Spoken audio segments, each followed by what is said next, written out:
कहानी एक कंपनी की है जो एक इंसान की उम्र लेकर किसी दूसरे इंसान को देती है। देने वाले इंसान को बहुत पैसे दिए जाते हैं, जिसे अगर कोई अमीर इंसान जो बूढ़ा हो गया हो वो दोबारा से जवान होना चाहता है तो ये कंपनी उस इंसान के लिए एक डोनर ढूंढती है जो अपनी उम्र देने को भी तैयार हो, और फिर इस तरह एक मेडिकली प्रोसेस के जरिए वो जवान इंसान अपनी जिंदगी के कुछ साल बेच देता है। तो फिल्म की शुरुआत होती है फ्यूचर, जहाँ इंसान ने काफी तरक्की कर ली। इस वक्त में एक कंपनी सामने आई जो उम्र के डोनेशन का काम करती है। अब हम उसी कंपनी के मैनेजर को देखते हैं जिसका नाम मैक्स है। वो दो आपस में मिलते जुलते डोनर्स को ढूंढता है, क्योंकि ये उम्र डोनेट करने का काम ऐसे ही नहीं हो जाता। जाहिर है उसे ढूंढना मुश्किल है, लेकिन अगर वो मिल भी जाए तो ये उसकी मर्जी है कि वो अपनी जिंदगी के कुछ साल देता भी है या नहीं, और उनका डीएनए मिलना भी जरूरी है। तो मैक्स ऐसे डोनर्स को ढूंढकर उन्हें राजी करने की कोशिश करता है कि वो अपनी उम्र बेच डाले। आज भी वो एक फैमिली से मिलने आया जिनका एक 18 साल का बेटा था। वो भी किसी का मैचिंग डोनर था। वो उसे समझा रहा था कि अगर तुम अपनी जिंदगी के 15 साल दे दो तो हमारी कंपनी तुम्हें 7 लाख यूरो दे सकती है, जो बहुत ज्यादा पैसे हैं जिनकी मदद से तुम कुछ भी कर सकते हो, अच्छा पढ़ लिख सकते हो, अपनी फैमिली की मदद कर सकते हो, इसके अलावा और भी बहुत कुछ। लेकिन वो लड़का सोच भी पड़ गया, क्योंकि ऐसे वो अपनी पूरी जवानी पर बात कर लेगा। पर मैक्स बहुत चालाक था, वो अपने क्लाइंट्स को राजी कर लिया करता था, तो लड़की को भी वो मना लेता है, क्योंकि वो लड़का जानता था कि 15 सालों में मैं 7 लाख यूरो नहीं कमा पाऊंगा। हालांकि लड़के की मोम को ऐसा करना बुरा लग रहा था, पर वो बेचारे गरीब लोग थे, मजबूरी की वजह से उन्हें ऐसा करना पड़ता है। अब यहाँ उनकी डील पक्की हो गई, जिसके बाद मैक्स अपनी कंपनी में वापस आने लगा। यहाँ की दुनिया हमें दिखाई गई, जहाँ बेचारे गरीब लोग झोपड़ियों में रहते हैं, जबकि अमीर लोग आलीशान घरों में। यहाँ कुछ लोग ऐसे भी हैं जो इस कंपनी के खिलाफ हैं और अक्सर एहतजाज वगैरह करती रहती हैं। कंपनी में आने के बाद यहाँ उनकी काफी बड़ी मीटिंग थी, क्योंकि मैक्स और उसके जैसे कई सारे मैनेजर्स को उनकी काबिलियत पर इनाम दिए गए थे, क्योंकि उन्होंने बहुत अच्छा काम किया। बहुत सारे लोग इनको ला कर दिए। यहाँ हमें कंपनी की हेड भी दिखाई जाती है, जिसका नाम सोफी है, और ये टाइम डोनेशन वाला आइडिया उसका ही था जो आज तक काम कर रहा था। यह सोफी अपने लोगों को स्पीच देती है। उसकी बातें ऐसी थी जैसे इस प्रोसेस में सबका फायदा है। यह कंपनी के बहुत सारे लोग जानते थे कि ये गलत है, पर बेचारे मजबूर होने की वजह से चुपचाप बस काम करती थी। सोफी यहाँ कहती है कि हम अपने खास वर्कर्स को लंबी जिंदगी देने वाले हैं, ताकि वो हमारी कंपनी के लिए लंबा अरसा काम करे। वो यहाँ बड़े बड़े साइंटिस्ट के नाम लेती है,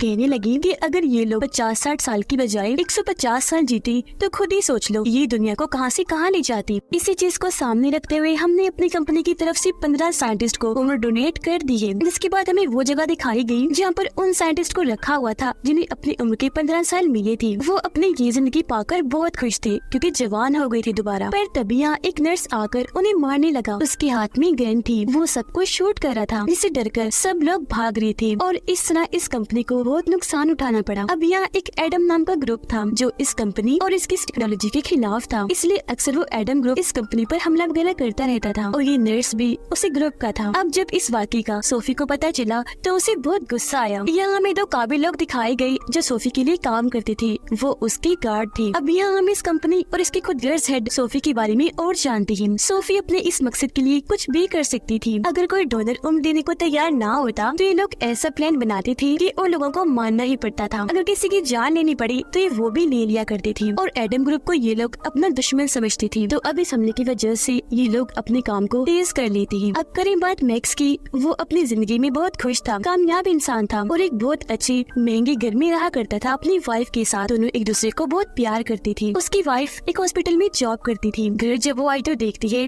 कि मैक्स मेरे लिए खाना बना रहा है, तो वो बहुत खुश हो जाती है। अब ये लोग जिस घर में रह रही थी वो इन्होंने लोन पर लिया था, यानी कर्ज लेकर खरीदा था, पर अभी तक लोन उतारा नहीं था। लेकिन यहाँ मैक्स को यकीन था कि मैं लोन चुका दूंगा, तो वो रिलैक्स रहा करता था। उसे बच्चों का बहुत शौक था, और यहाँ ये दोनों हस्बैंड वाइफ काफी अच्छा वक्त गुजार रही थी। अब उसकी वाइफ अपने मॉम डैड से मिलने उनके घर आई। यहाँ मैक्स की वाइफ के डैड भी उसकी कंपनी के काफी खिलाफ थी, इसलिए उन दोनों की इस बात को लेकर बहस हो जाया करती थी। लेकिन मैक्स अपनी कंपनी को बुरा नहीं कह सकता था। वो चाहता था कि लोग इस बात को समझे कि हम कितनी मेहनत करते हैं। फिर शाम को जब ये लोग घर पहुँचे तो ये देखकर इनकी होश उड़ गई कि हमारी बिल्डिंग में आग लग चुकी है और पूरा ही घर जल गया है। उसकी वाइफ को काफी बड़ा झटका लगा, वो काफी परेशान हो गई। तब मैक्स उसे हौसला देने लगा, समझाता है कि रिलैक्स रहो, सिर्फ सामान का नुकसान हुआ है, क्योंकि घर का लोन आग लगने की वजह से इंश्योरेंस वाले दे देंगे। पर झटका तो इन्हें तब लगता है जब इंश्योरेंस वाले ऐसा करने से मना कर देते हैं, क्योंकि उनका कहना था कि आग मोमबत्ती की वजह से लगी और लोगों की लापरवाही है, तो किसी भी नुकसान की भरपाई हम नहीं करेंगे। अब ये सुनकर दोनों हस्बैंड वाइफ काफी परेशान हो जाते हैं, क्योंकि लोन बहुत ज्यादा था। अगर मैक्स सारी जिंदगी में नौकरी करे तब ये लोन नहीं चुका सकता था, क्योंकि ये लोन 2.5 मिलियन यूरो थे।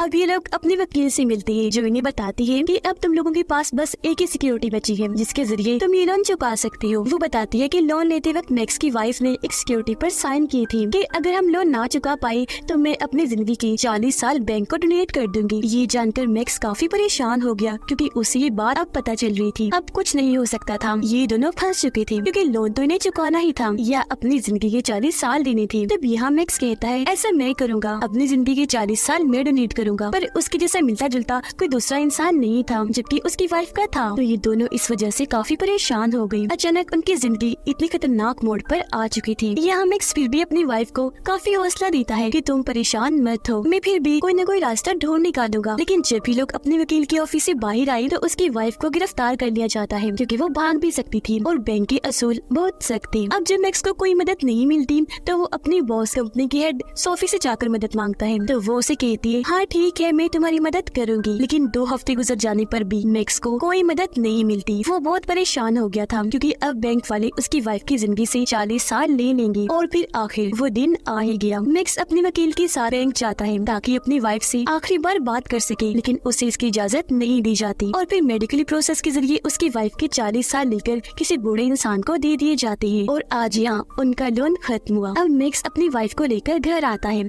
ये दोनों काफी परेशान थे। उसकी वाइफ बूढ़ी होने लगती है। मैक्स अभी भी कोई न कोई रास्ता ढूंढने की कोशिश कर रहा था जिससे उसकी वाइफ दोबारा जवान हो जाए। ये दोनों चाहते थे कि इनके बच्चे हो, जो चीज अब मुमकिन नहीं थी। बढ़ती उम्र की वजह से उसकी वाइफ उदास रहने लगी थी। उनके बीच भी सब वैसी नहीं था जैसे पहले हुआ करता था। अब एक दिन मैक्स जब पार्क में बैठा था तो उसके पास एक बच्ची आई जो अपने बैग में नशा बेचने आई थी। अब मैक्स उससे नशा तो नहीं खरीदता पर बच्ची को याद रखता है। अब जब उसे अपनी वाइफ की ऐसी हालत नहीं देखी जाती तो वो फैसला करता है कि मैं उस इंसान को ढूंढूंगा जिसे मेरी वाइफ की उम्र मिल गई है और उससे उम्र वापस लेकर ही रहूंगा। वो अपनी वाइफ को उसके मोम डैड के घर छोड़ाता है। अपनी बेटी को इतना बुरा देखकर उसके मोम डैड मैक्स को ही कसूरवार कहती है। इस पर वो कहता है कि आप लोग फिक्र ना करो, मैं इसे ठीक करके ही रहूंगा। वो उस बच्चे के पास आया जो उसे पार्क में नशा बेचने आई थी। असल में ये कोई बच्ची नहीं थी बल्कि इसने भी उस प्रोसेस के जरिए अपनी उम्र इतनी कम कर दी थी। मैक्स यहाँ उसके पास इसलिए आया था ताकि वो जान सके कि आखिर उसने ऐसा कैसे कर लिया। तो वो बताती है कि उम्र लेने के लिए आपके पास जाहिर है यूरो होने चाहिए और उम्र देने वाला इंसान और लेने वाला इंसान दोनों भी। और तुम्हें इस प्रोसेस के लिए